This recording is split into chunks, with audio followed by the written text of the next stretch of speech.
What's up mga VisLog? Welcome to Visayang Tagalog channel. This is your host, Chef Engineer Colex. So ngayon magluluto tayo ng simple dish. Today is Father's Day. Happy Father's Day sa lahat ng tatay dyan.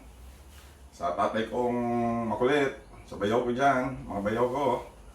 Happy Father's Day sa inyo at sa lahat ng mga tatay sa nanonood sa ating sa ating channel.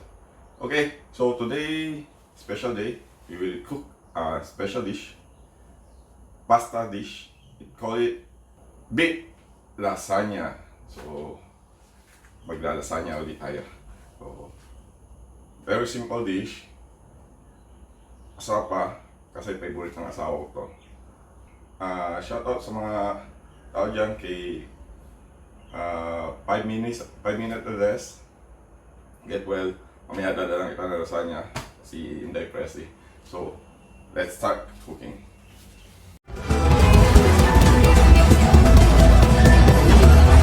Okay,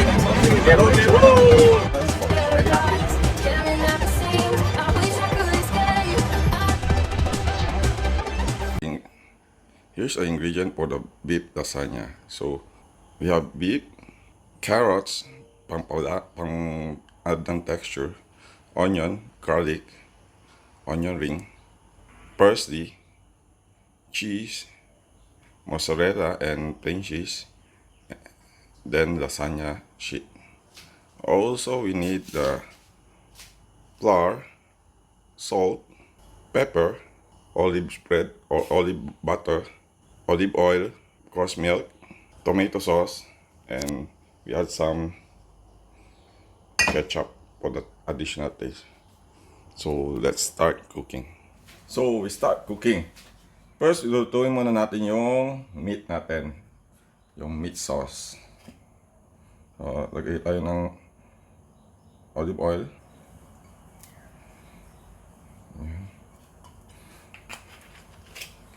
Tapos, gisahin natin yung sibuyas and bawang. Nauna ko yung sibuyas kasi hindi masunog masyado yung bawang. Okay. The garlic and onion. Pwede na natin, pag medyo luto na yung garlic and onion, pwede na natin ilagay yung beef natin. Simple. Tapos yan, pwede natin ilagay yung carrots. Lagay ko ng carrots para may additional texture siya. Then, konting onion ring. Lagay natin yung gulay. Steam it o hanggang sa lumambot na yung meat natin. Yan, pag medyo malambot na yung meat natin, yan, maganda na. You can add seasoning. Add some salt, brown pepper, black pepper. Then we can add our tomato sauce. At least 400 grams of this sauce. Add some water para hindi lang siya mag-dry. Mix natin yung sauce. Konti lang yung water kasi yung meat mo may nagtubig na rin. So to add more flavor, para yung meron siyang sweetness, lagyan natin ng ketchup. Konti lang.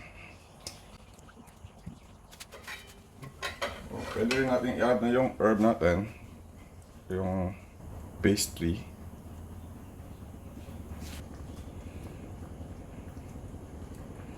Onion ring. Pwede kayo magdagdag ng mga additional herb dyan. Kaya lang wala akong mabili rin sa market.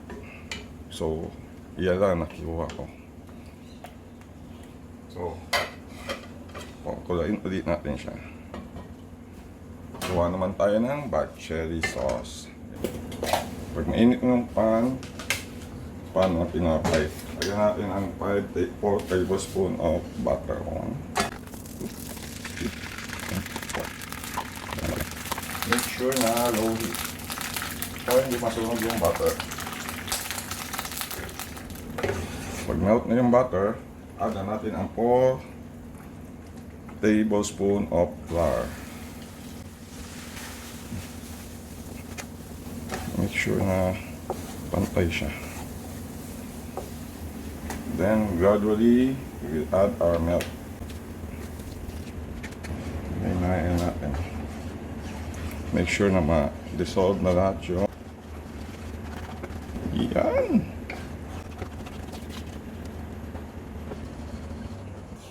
Until mag-creamy siya.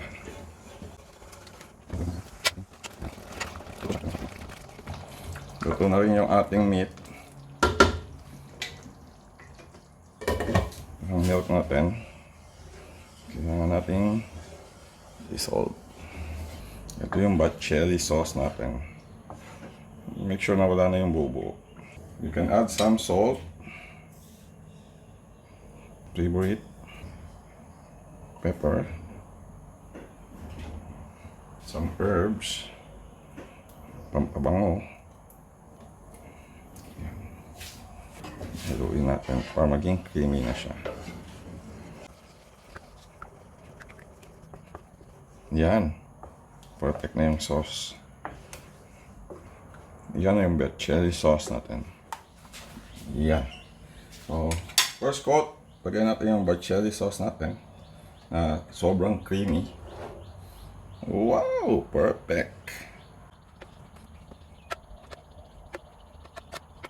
Tapos, lagyan natin ng lasagna sheet. Then, after that, lagyan natin ng sauce natin.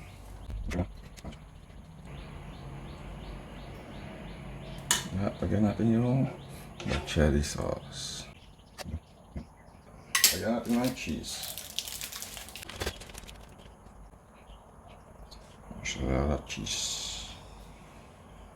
Then, lagay ulit tayo ng lasagna sheet. Second layer. Then, lagay ulit natin ang sauce natin. Add the bachelli sauce.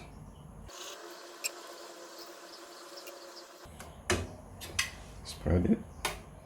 Then, add some cheese. Ito naman gamitin natin. Kaya, lagyan ulit natin ang lasagna sheet. Yan. So, lagay ulit natin yung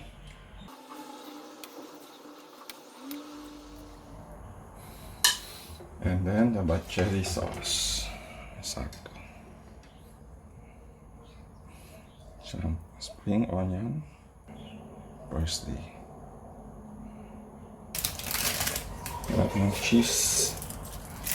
Tapos yung mozzarella.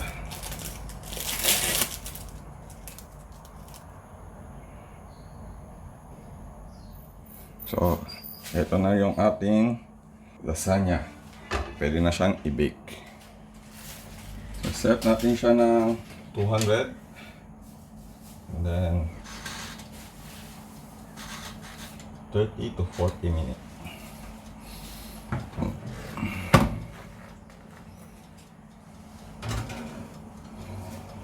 Good luck to me. So, after 40 minutes, ito na yung ating lasagna. So, here's a dish. The beef lasagna. So, tikman na natin. Wow, yummy. Right, see?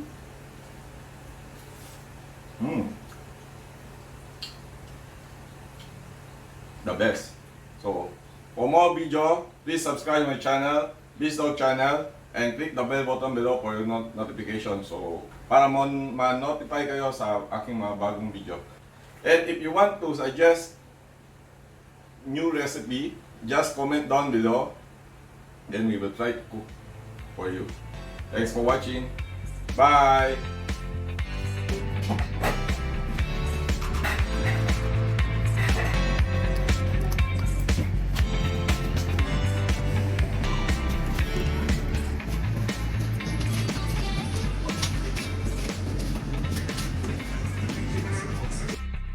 guys, don't forget to like and subscribe my channel and click the bell button below for notifications.